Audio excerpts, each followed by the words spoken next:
Hello and welcome to the N-Stars YouTube channel. I'm Jess, and this time we're here for a review of Ron Howard's 13 Lives, recently released on Amazon Prime.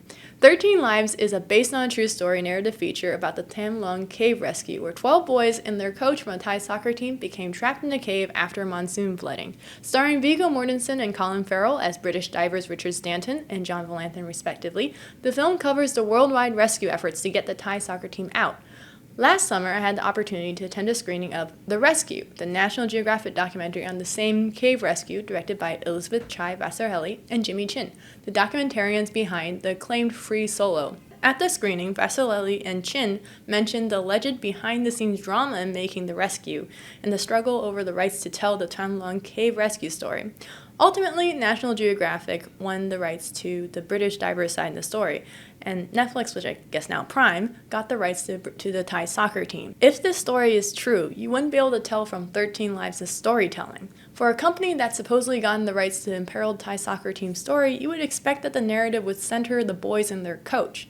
Sure, you do get more of the boys' parents and the Thai engineers' reactions throughout the whole ordeal. However, it's tough to feel overly attached to these characters when a great portion of the Thai people's lines aren't even translated and are simply subtitled "Speaks in Thai." Not to mention, it's also not particularly compelling if you also still devote a great deal of the movie's runtime to the British divers and their part of the rescue mission instead of the kids. Speaking of the British divers, going into the viewing, I already had my misgivings. I had rewatched The Rescue for this review, and it was jarring to go from seeing Stanton and Valanthan telling their own stories through talking heads and footage taken at the scene to seeing the whole situation re-dramatized with Hollywood leading men. Nothing against Viggo Mortensen and Colin Farrell, who are honestly two of my favorite actors working today, but it's tough to be put up against the actual men who went through the traumatic experience and see the effects of how these events had on their psyche and come out feeling even more convincing.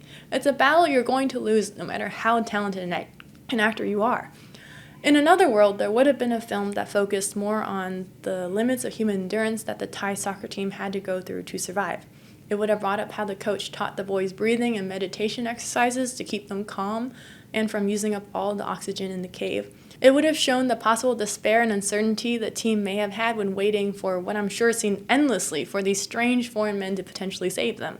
Sure, one might think that having the movie spend so much time on a bunch of people stuck in one location could be visually boring, but when you have Ron Howard working on it, I'm sure there could have been a creative way to tackle this and actually center the story on these strong, brave boys who are often lumped together and not really differentiated in the narrative ostensibly about them. But then again, to do so would be to forego the white-hot star power of Mortensen, Farrell, and Joel Edgerton, and we can't have that, can we?